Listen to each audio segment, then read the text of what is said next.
హన్నమ్మ తల్లికి పిల్లలు లేరు. పిల్లలు లేని పరిస్థితిని బట్టి ఆ తల్లి ఏడుస్తుంది. ఏడుస్తున్న భార్య దగ్గరకు వచ్చి భర్త అంటున్న మాట చూడండి. బైబిల్లో రాయబడిన మాటల్లో ఇదొక కిరీటం వంటి మాట. భార్య దగ్గరకు వచ్చి అంటాడు, అన్న ఎందుకు ఏడుస్తున్నావు? పిల్లలు లేరని.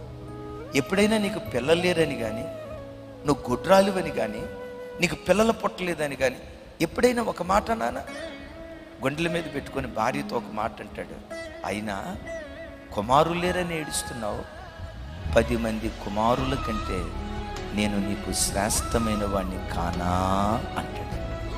భర్త తన భార్యతో ఎవరితో పోల్చుకొని మాట్లాడుతున్నాడు? నేను నీకు 10 మంది కుమారులకు సమానం అంటే నేను అంటానండి, భార్యతో ఉన్న బంధాన్ని కుమారుడితో ఉన్న బంధానితో పోల్చుకోగలడా? అంటే 10 మంది కుమారులు ఒక తల్లికి ఎంత ధైర్యం ఇస్తారో ఒక భర్త తన భార్యకి అంత ధైర్యం ఇచ్చాడు.